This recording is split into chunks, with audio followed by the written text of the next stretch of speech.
आज हम लोग शुरू करेंगे अपना एक और नया टॉपिक का नाम है द इंडियन कॉन्स्टिट्यूशन की फीचर्स, यानी कि इंडिया के कॉन्स्टिट्यूशन के बारे में सबसे पहले हम लोग यहाँ पे पढ़ेंगे और उसका कुछ फीचर्स है, कुछ खासियत है, कुछ विशेषता है, इसके बारे में भी हम लोग यहाँ पे डिस्कस करेंगे। लेकिन पहले इंडियन कॉन्स्टिट्यूशन के बारे में थोड़ा सा जान लेते हैं कि आखिर वो कैसे बना गया था। ठीक है, देखिए लिखा हुआ है, by the beginning of the 20th century the Indian national movement had been active in the struggle for independence from British rule. अच्छा, आपको मालूम है कि ब्रिटिश ने यानी कि ईस्ट इंडिया कंपनी ने हमारे इंडिया पे लगभग 200 साल तक राज किया, है ना। लगभग इंडिया पे उनका कंट्रोल 200 साल तक रहा।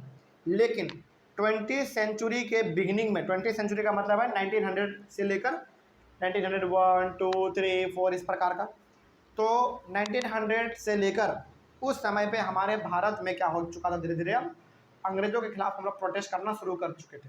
मतलब यहाँ पे आप ऐसे समझिए इसको कि अंग्रेज़ों का लगातार भारत में 200 साल तक कब्जा रहा।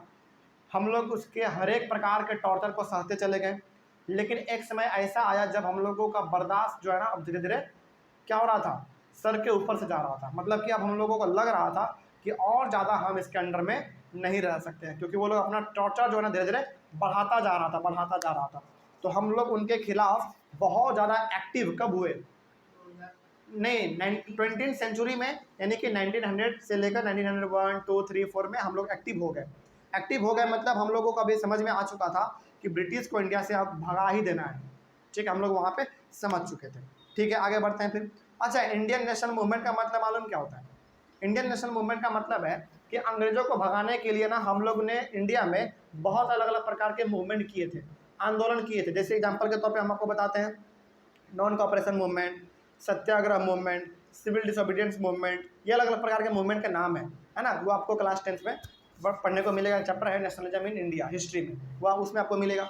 यानी कि ब्रिटिशर्स को, अंग्रेज़ों को भारत से भगाने के लिए हम लोगों ने अलग अलग प्रकार के प्रोटेस्ट किए थे, मूवमेंट किए थे। उसी को बेसिकली हम लोग कहते हैं इंडियन नेशनल मूवमेंट। ठीक है, आगे बढ़ते हैं। और ये हम लोग कब से करना शुरू कर चुके थे? 20th सेंचुरी से। ठीक है, आगे बढ़ते हैं। Under the British they have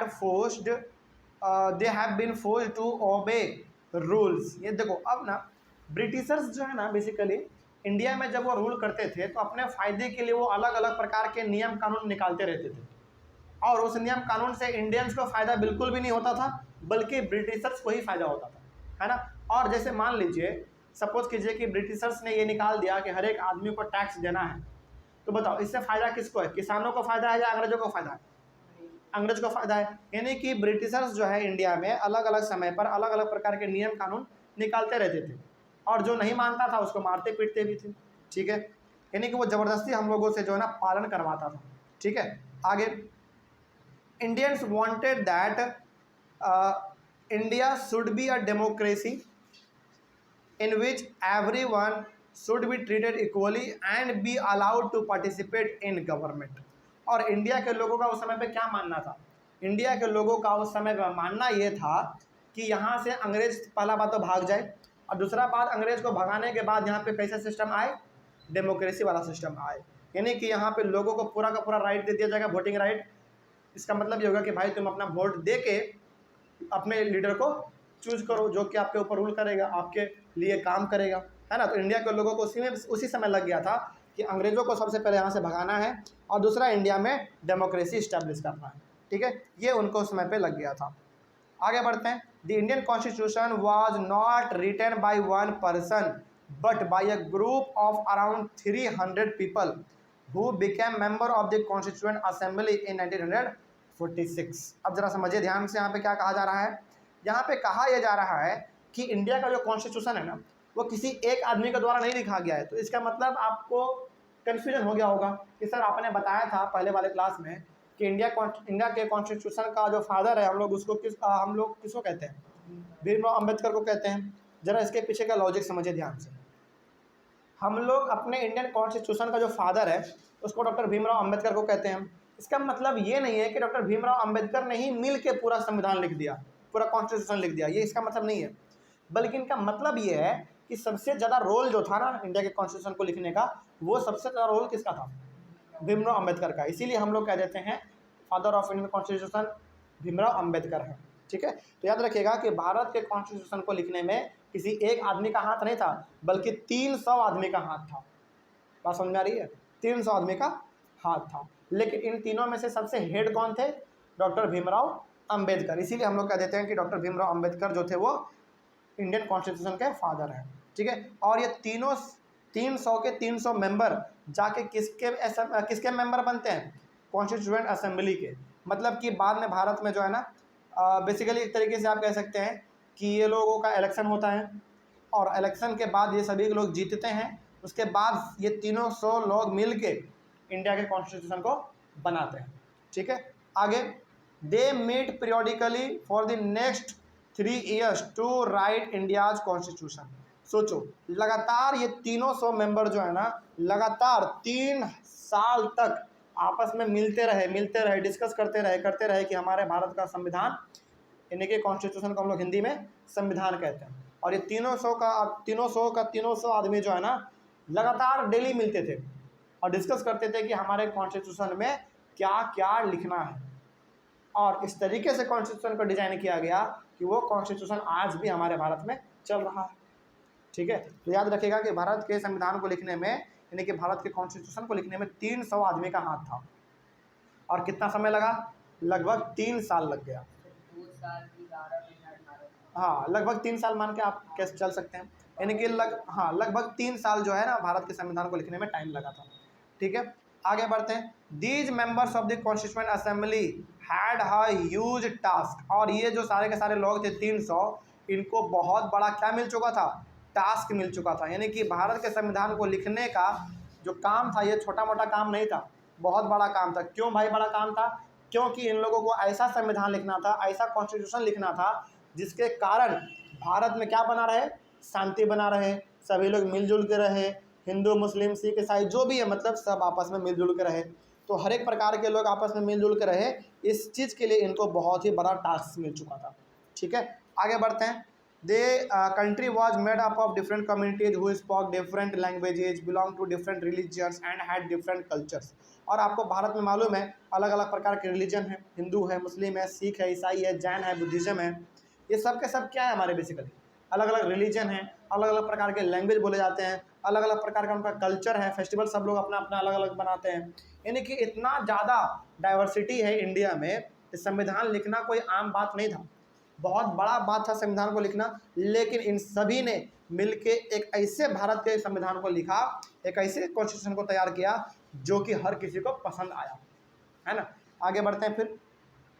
Also, when the constitution was being written, India was going through considerable turmoil. अब जब हमारे भारत के संविधान को लिखा जा रहा था, उस समय पे भारत में थोड़ा बहुत तहलका भी मचा था। तहलका किस रूप में मचा था?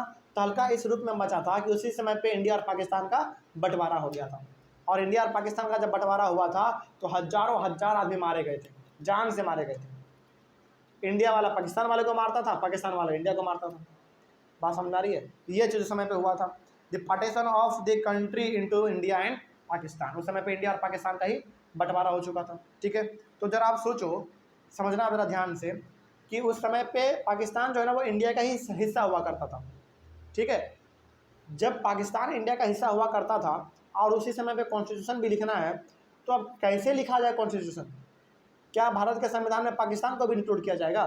नहीं इंक्लूड किया जाएगा। लेकिन उस समय पे यही कन्फ्यूजन था, यानी कि हमारा जो संविधान लिखा गया है वो बहुत ही अजीब स्थिति में लिखा गया है, और स्थिति चाहे कैसा भी रहा हो, बहुत अच्छा लिखा गया।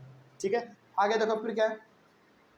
सम of the princely states remain undecided about their future and the socio economic condition of the vast mass of people. Princely state का मतलब क्या होता है मालूम है?